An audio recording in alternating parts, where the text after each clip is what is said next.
welcome to Septic Sauce and another video on Dragons Dogma 2. What? Why? Well, guess what? I have a lot to say about it. Yeah.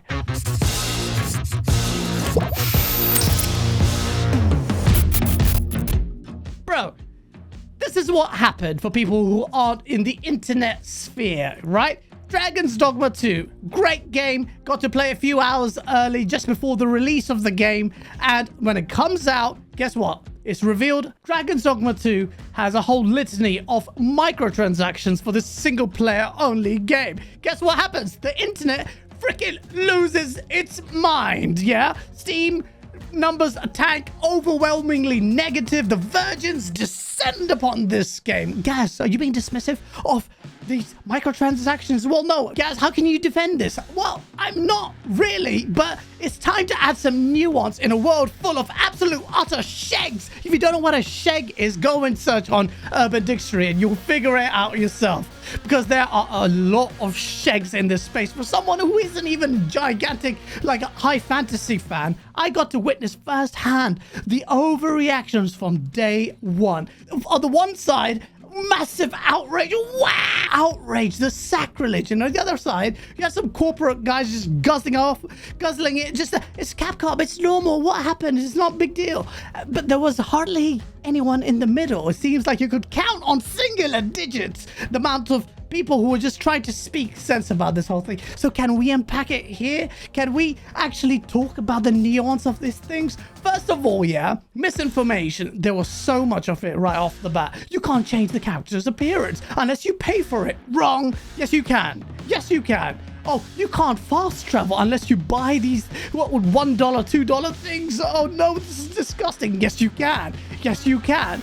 Which you can still fast travel through specific areas on a car, stuff that I even mentioned in my preview video and how it's handled. And this is one of the best parts about Dragons Dogma 2.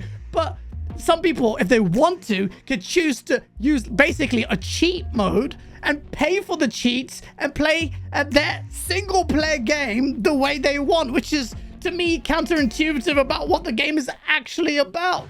But the amount of misinformation. Look at this guy, DCG, just a few hours before the announcement. Look at his thumbnail. Look what he's saying. Game of the year.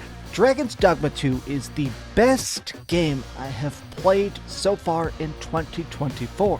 My God, man, this dropped lasagna. Look at his reaction after the fact. It is just so big and fun and cool, but that was before it released. Playing a pre-launch version of the game itself, it just felt so reasonably balanced. But now that it's actually released, as of last night, Capcom has filled the game with unnecessary pay-to-win microtransactions. And I want to talk about that because... What are you on about, bruv? The game is still perfectly balanced. If you want to make it unbalanced and pay for it, go ahead and do it. But there's so many spineless people who just curve to the whim of others without actually any independent thoughts. So it's time to put these people in their place. The game was not changed or modeled to extract money out of players. Absolutely not. To this day, I'm level 17 or something, played several hours of the game. I don't even know where to buy these microtransactions. Where do you access them? If you want to break the spirit of the game and ruin your experience on a single player, God forbid this was a co-op or multiplayer game, God. But the single player only game, you want to just go beyond what the spirit of the game is? Go ahead and ruin it, then cry about it after the fact. Gene Park's take is perfect here. He says it's Capcom's fault that they keep doing these weird, pointless microtransaction offerings. Absolutely. People think the game design was changed for microtransactions when these are the game's rules. Limited saves and fast travel. Absolutely. Now, if you want to observe firsthand the stupidity and the simple-minded imbecility of people, just go into my YouTube page. My YouTube video that's clearly labeled Early Impressions had these incredible comments out there. If you thought I was going to be nice with the people who's going to leave comments on it, where do you think you are, bruv? This is the source. This guy, Matt J2CML, what the hell his name is. Did you get paid for this review? Bruv, does this look like a review to you, bruv? It literally is a preview. How many times do you want me to say it? Not only does it say early impressions in the freaking title, listen to the video.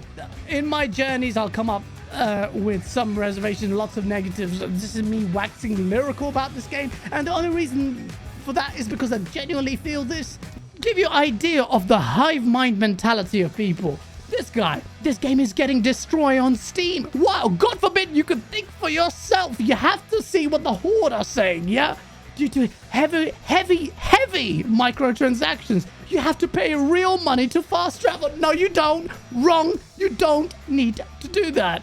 And to use continues. What the do you mean use continues? What continues? And then this guy, it's getting bad reviews on Steam. Oh, do you see a pattern here? There's people who can't think for themselves. Then you had this guy. This comment was just brilliant. Listen to this. Freaking genius. Give him a Nobel Peace Prize. No one should subscribe to someone who pushes a game as a must-buy that charges for save files, character transmog as a microtransaction, plus the game runs atrociously on PC. Did you not watch? This is what happens. These people don't watch the videos they're talking about. And literally, if they did, you'd hear me say this. Frame rate. What about the FPS? Is it pretty bad? Is it really? How can you play at 30 FPS? Is the frame rate bad? I'm here to tell you, the frame rate is ass! Straight ass! Of course it is. Have you seen the gameplay for this?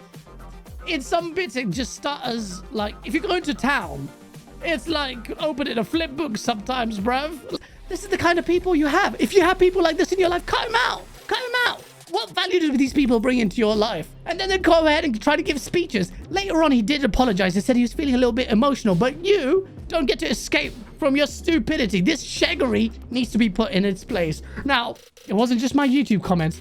Twitter was full of this kind of absolute garbage, man. Oh my God. This you know what? I'm just gonna make I want you to realize what this kind of interaction looks like in a real conversational scenario. So let me just do this as a skit right here. Oh, hello. Hi there, kind sir. I just have a couple of questions. Why does this single player pay for easy mode bother people so much? Isn't this stuff earnable in-game? What's the biggest downside here?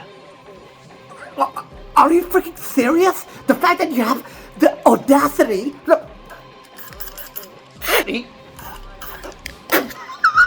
The audacity to question this makes me question your integrity. And then this guy says something so utterly ludicrous, I can't even repeat it on YouTube because I don't think it's allowed in their terms of service.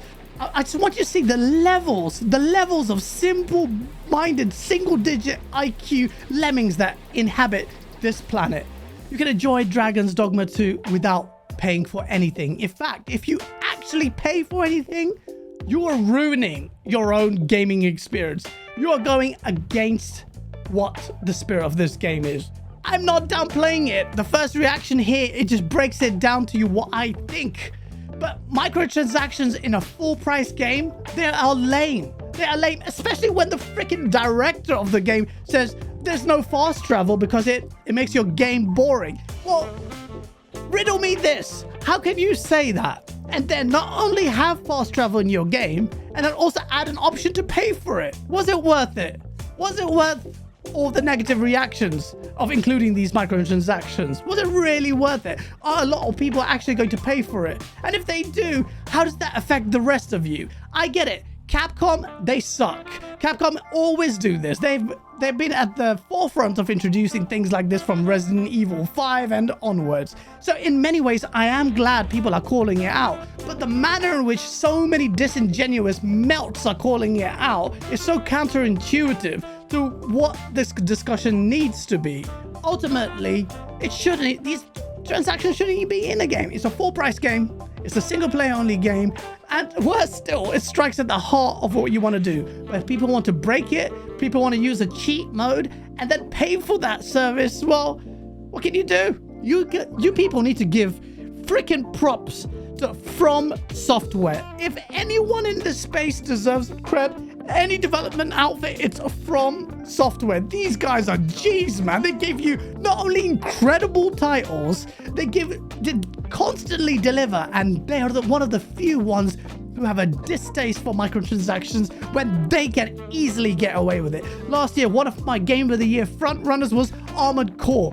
Brilliant game. They could have easily easily partitioned so many of these modifications under microtransactions and DLCs, and people would have bought them, but they didn't. Don't listen to the melts out there who are just either going overboard in their criticism and saying this game is disgusting and is the worst evil thing ever, or saying that now it's all okay. The truth is always in the middle. Welcome to The Source. My name is Gaz. Hit that like button and let's just put these shags in their place. Safe.